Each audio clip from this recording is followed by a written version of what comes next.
We're looking at Emigrant Peak of the Emigrant Mountain Range in southern Montana.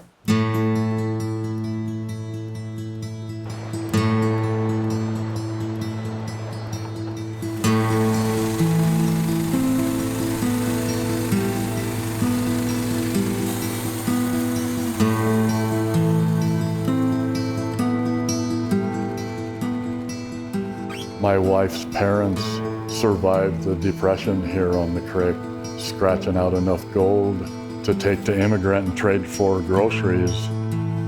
A lot of the gold in this wedding ring my wife had made for me, the stuff that she panned right out of the creek here. My name's Bryan Wells. I believe in mining, I believe in logging, really traditional, very, very conservative, socially and fiscally. I live up Immigrant Gulch on Immigrant Creek in Paradise Valley.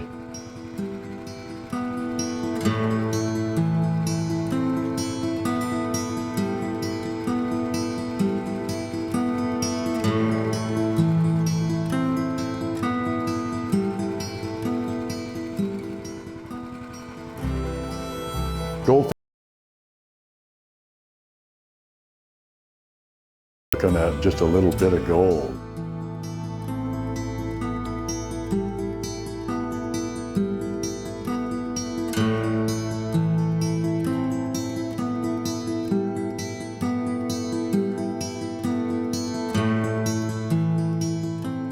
The Immigrant Project is a copper gold target that we've been working on in Montana. It's about 30 miles north of Yellowstone Park. We run into some resistance to us there, as you can imagine. When Lucky Minerals first went up into the Gulch, June 2015, the Forest Service, they were asking for a categorical exclusion, which is the least amount of oversight, very little, if any. And the agency feels compelled to do so because of 1872 mining law. It tells them that they're obligated to allow this to happen.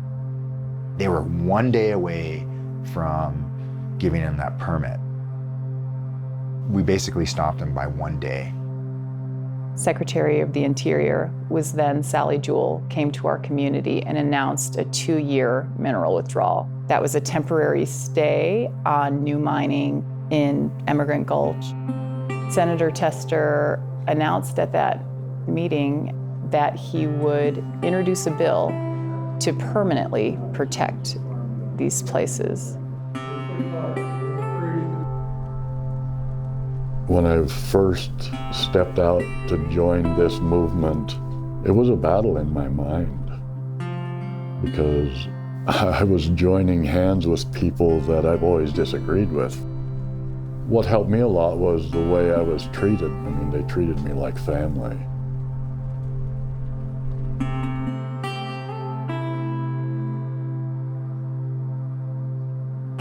I didn't want to join just because this mine in particular would destroy my business, because I think that's selfish.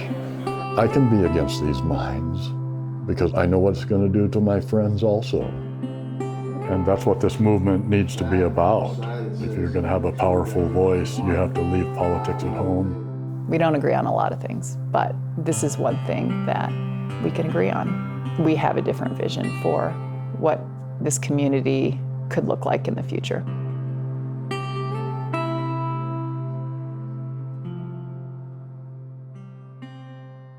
This isn't about a mining ban.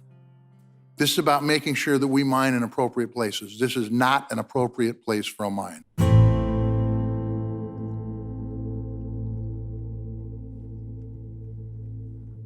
We had a mining project on our property, and it was about 7 years ago. We were approached by a mine promoter, and my wife was recovering from cancer, and I had some kind of an autoimmune issue, but I could hardly dress myself. So we were kind of in a bad place. I didn't know if I was ever going to work again. We signed a lease with this company. And one thing I'll never forget, after I signed that lease, they started treating me different. It was just a lot of deception and a lot of dishonesty.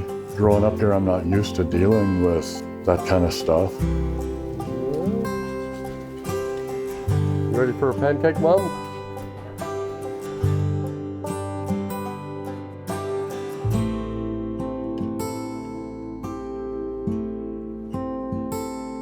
It was a bad experience. And it ended, they came up to me and they said they were out of funds. It was just one problem after the other, this whole project.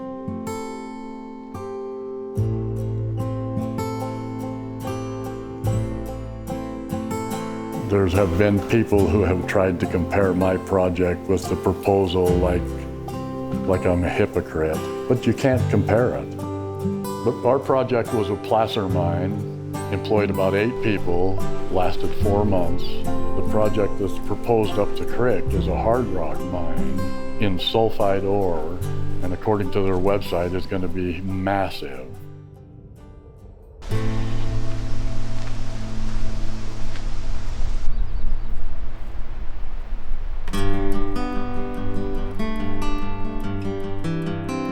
We're going to go to the trailhead on Gold Prize Creek, and we're going to start there, and we're going to climb to the top of Immigrant Peak, 10,960 feet above sea level.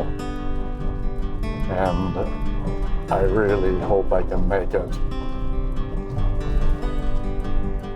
I was 12 or 13 years old the last time I climbed Immigrant Peak with 2 friends of mine. It's a pretty special place.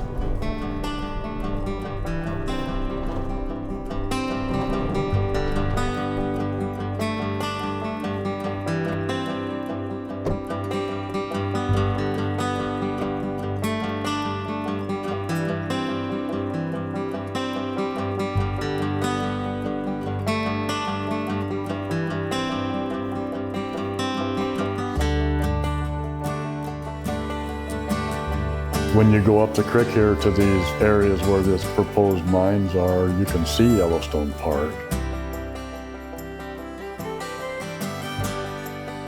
2,500 acres is how much ground they've claimed up for their mine, and it's public land.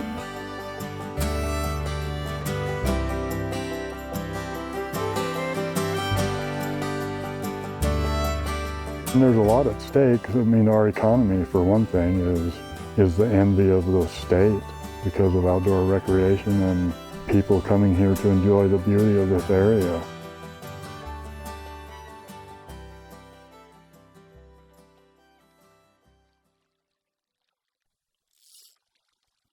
We wouldn't be able to be in business if the water quality went down. You can't make good beer if you don't have good water. My name is Lynette Jones. My husband and I started Katabatic Brewing Company about 4 years ago.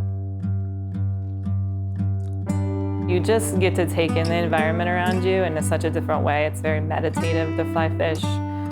It's so much slower than anything else that you can do. The water's just, it's one of our passions, and fly fishing is one of our passions. And it's kind of where we've always connected. It's one of the things we've always connected on.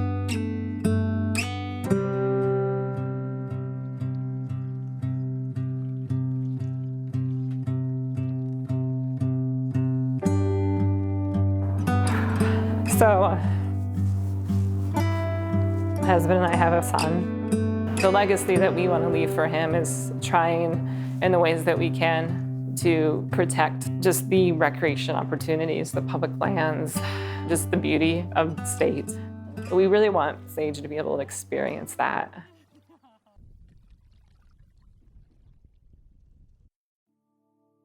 Gold mining is a huge part of Montana history. That's what brought a lot of people to Montana in the early days, to Virginia City and Nevada City, and ultimately Immigrant Gulch. When we think about hard rock mining, when we think about gold mining, we think immediately of its impacts on water. And in this state, we've never had a gold mine that hasn't not just polluted waterways, but polluted them in perpetuity. And I think that's the greatest fear that I have.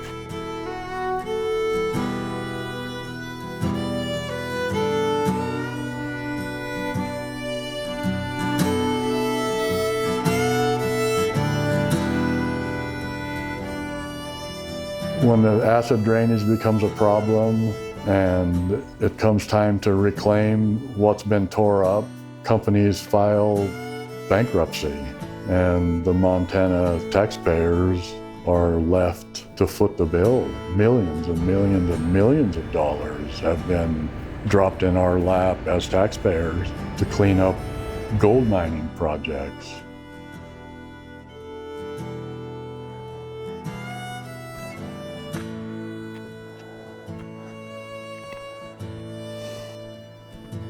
We're at about 8,500 feet. My legs are starting to protest. Picket signs will be out pretty soon. But we're having a good day. It's beautiful. Makes me think about my Creator.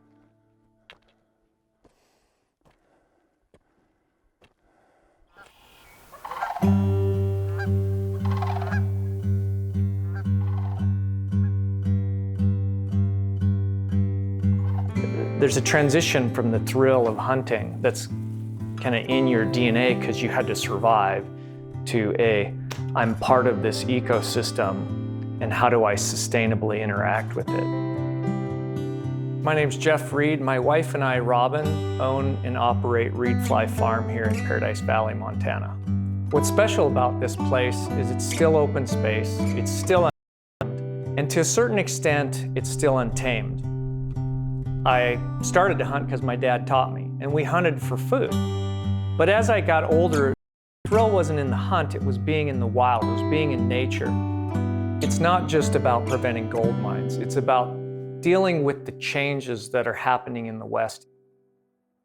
It's an interesting dilemma because we have a silent majority who don't have a problem with the mine, but we have a very vocal, very active bunch that are totally opposed to it. I'm pro-mine if it's done right, and there's ways to go about doing things and ways not to go about doing things, and well, Lucky has gone about it the wrong way. We're saying no to this project, even though we all use what's coming out of there. The other aspect to it is that it shifts the burden somewhere else. If you limit access to resources, it typically doesn't make the demand go away.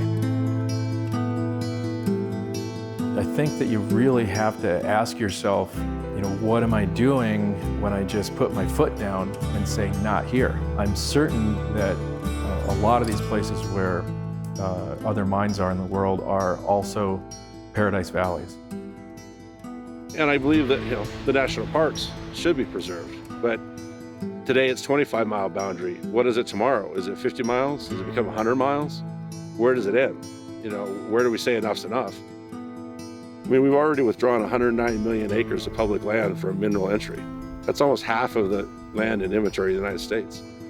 So the next step is to see whether Senator Tester and Representative Gianforte get their bills passed and President Trump signs them.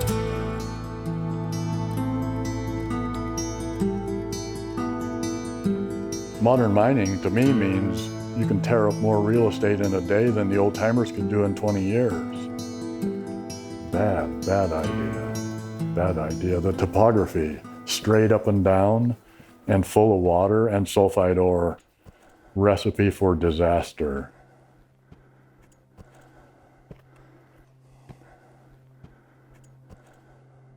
The following described National Forest System lands are hereby withdrawn from location and entry under the United States mine laws. Signed, Ryan Zinke, Secretary of Interior. We're still pursuing permanent protections through Congress with the Yellowstone Gateway Protection Act.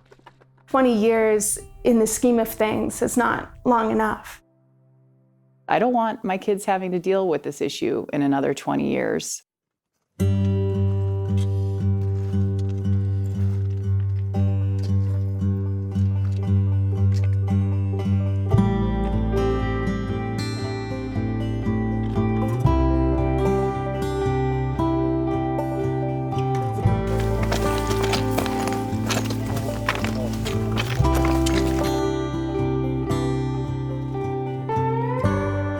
I've had many varied experiences on Emigrant Peak. I've shot deer on the flanks of that mountain. I've followed a grizzly track within 50 feet of the summit. Some of the best skiing memories of my life are up Emigrant. I'm Dale Sexton. I have a small outdoor specialty store here in Livingston named Timber Trails.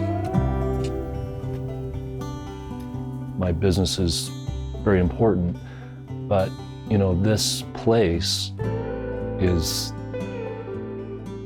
why I'm participating.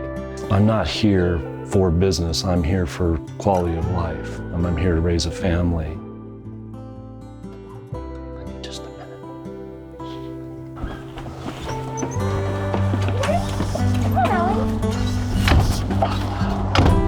Ellie, come here.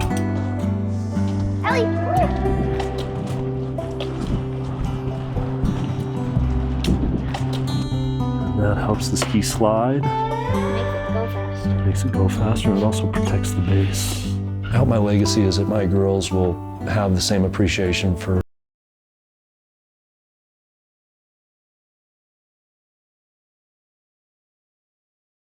ensure that other people are aware of how unique this place really is. This isn't just my backyard.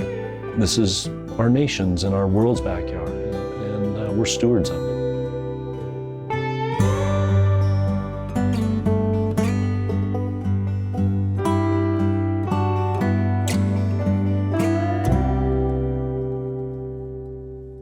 The people who are closest to the lands ought to have the loudest voice.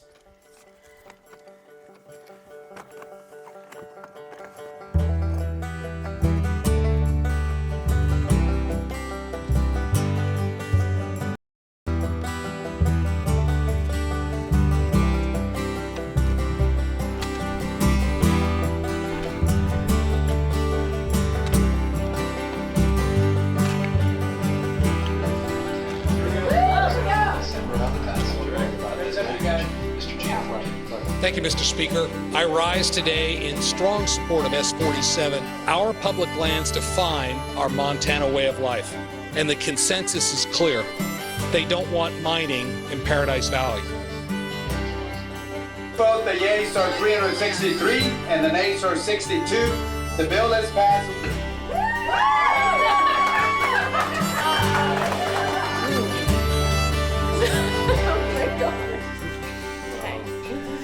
Thank you. It may be the only thing I can think of where our countries actually come together.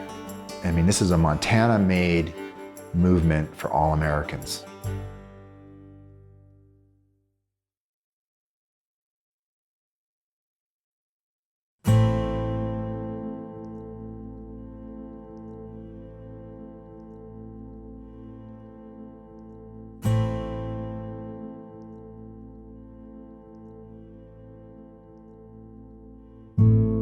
It's never done, fighting for these places.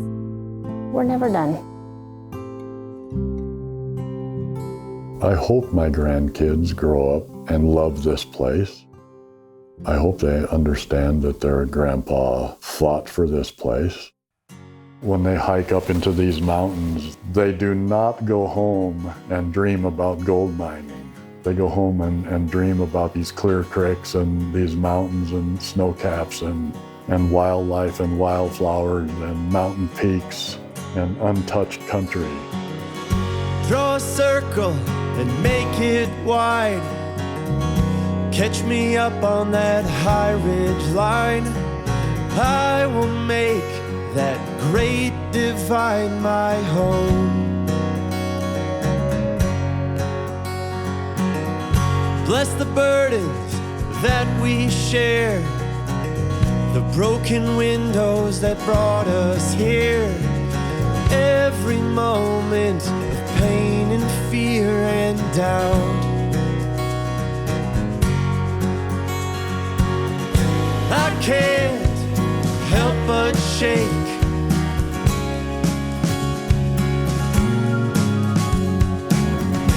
Begin longest day, the darkest winter.